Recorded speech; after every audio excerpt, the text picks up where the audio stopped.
Conjuntos numéricos, vamos aí começar falando sobre os números inteiros, belezinha? Então vamos nessa. Primeiro, não havia números, só havia trevas e escuridão. Mas eis que eles chegaram, quem? Os números naturais, aqueles números que a gente aprende primeiro, desde quando você é criancinha. Meu filho tem quantos aninhos? 2 aninhos, 3 aninhos e assim por diante. Os primeiros números que a gente começou a usar foram os números naturais. Para quê? Para contar coisas. Né? Contar as galinhas, os bodes e por aí vai. As luas, não é? Mas os números naturais são, apesar de infinitos, né? Um conjunto que não acaba nunca, porque sempre há um número maior do que o outro, né? Do que o seu antecessor. Apesar de ser um conjunto infinito, é um conjunto limitado. Por quê? Porque só representa valores positivos. Daí surgiu a necessidade de representar valores negativos, valores que você ainda não tem, né? Você, na verdade, está devendo. E aí surgiu a necessidade dos números inteiros. Perceba que a palavra inteiro já diz para você alguma coisa. Os números inteiros não são quebrados. Não tem vírgula nos números inteiros. Perceba que os inteiros incluem os naturais, que são os números positivos, e os números negativos. Tá certo? Então, quem são os números inteiros? Os positivos, os negativos e o zero, que você sabe, nem é positivo nem é negativo, beleza? Mas, novamente, ainda assim, apesar de ser um conjunto infinito, não dá para representar tudo, man. Afinal de contas, nem toda divisão de números inteiros resulta em um número inteiro. Às vezes a divisão resulta em um número quebrado. E para representar estes números quebrados, nós temos os números racionais. Isto mesmo. E quem são os racionais? Racionais vão contar a realidade das ruas. Mas veja bem, os números racionais são todos os números que a gente estudou até hoje. Não é isto? As frações, as dízimas periódicas, os números decimais, os números inteiros, os números racionais. Everybody. A galera toda está presente aí, olha. Você tem frações como 5 oitavos, 2 quintos, menos 1 décimo. Veja que os racionais tanto representam valores inteiros como valores quebrados, beleza?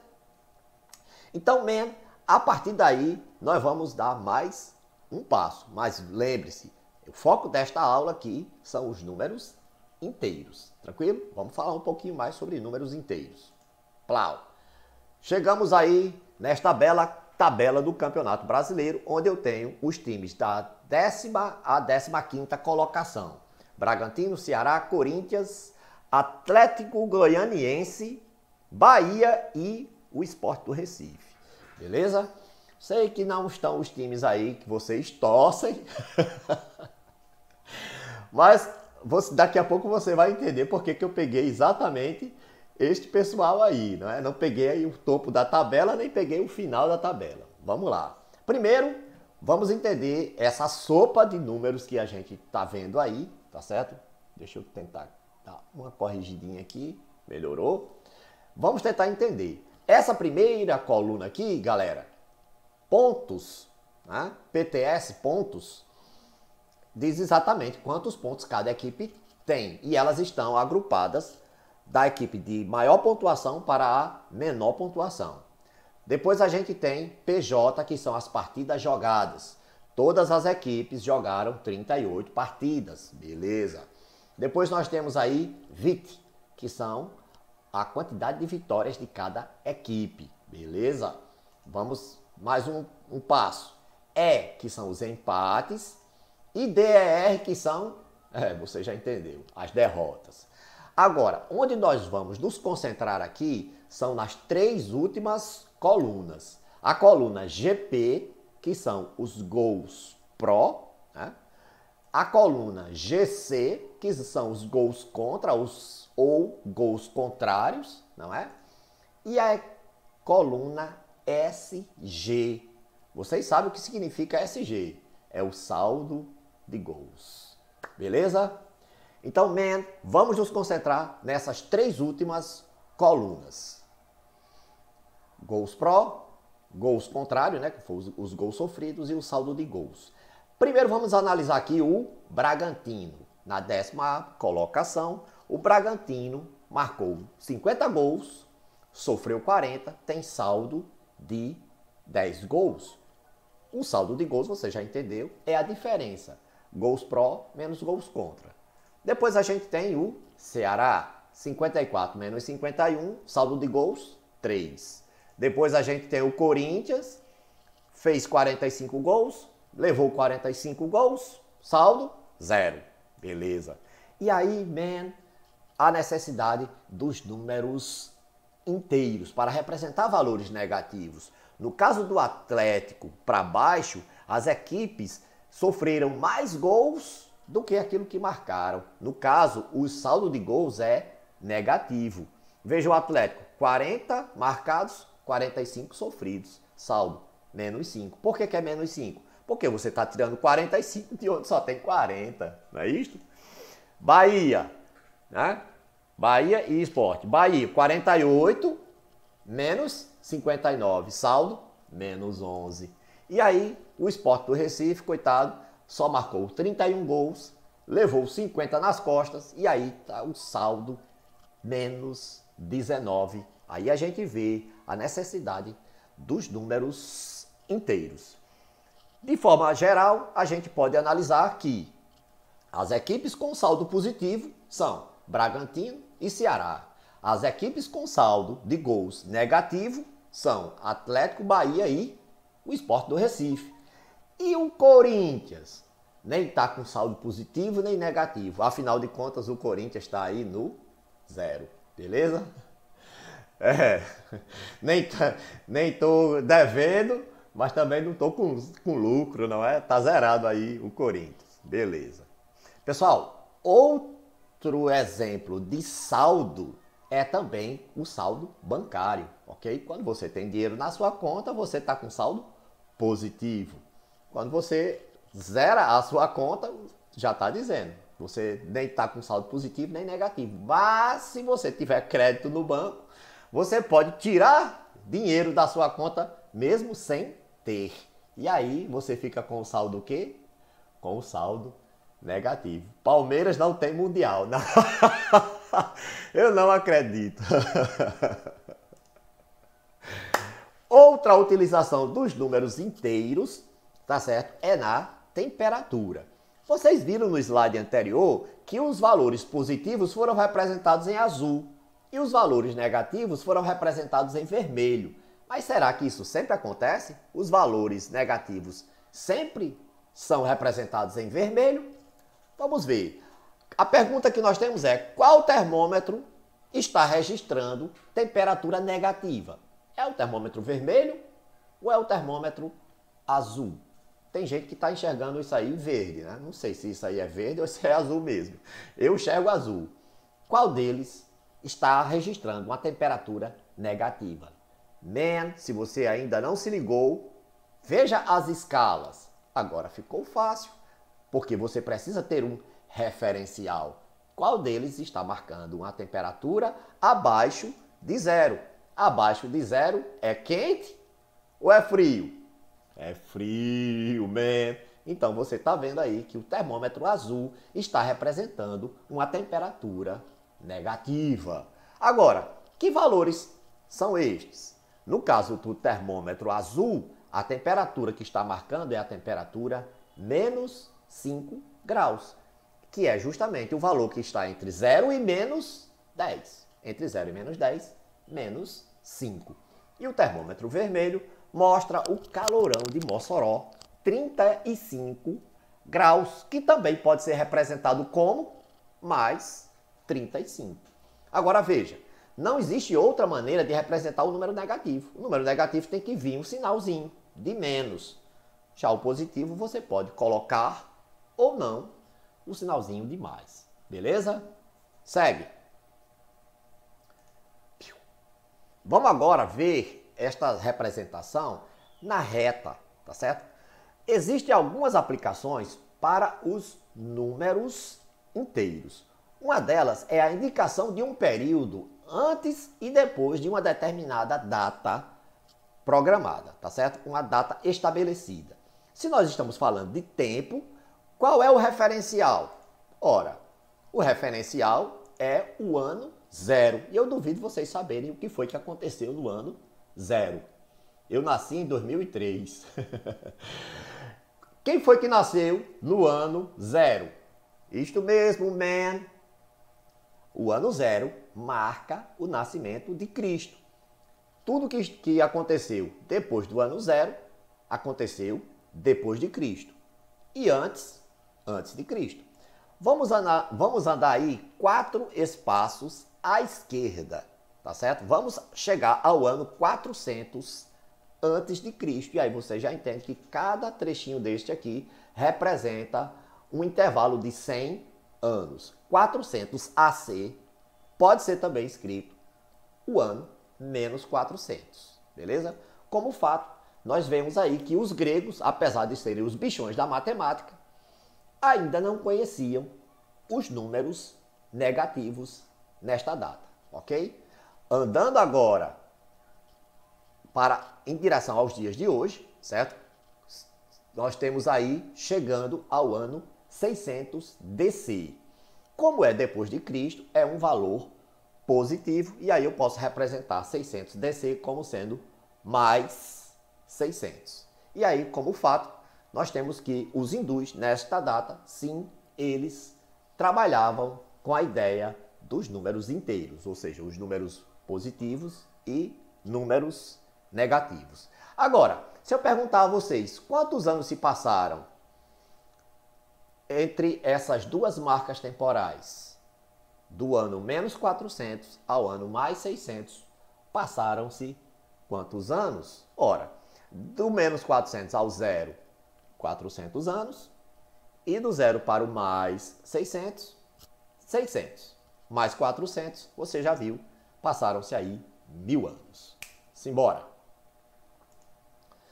Outra indicação, né, dos números inteiros é para representar altitudes e profundidades. Como vocês sabem, é preciso que haja uma referência. E neste caso, o referencial é a linha do nível do mar, tá certo? Estou aqui na frente de um pontinho e vocês estão vendo ali a linha que passa ali no zero é o nível do mar.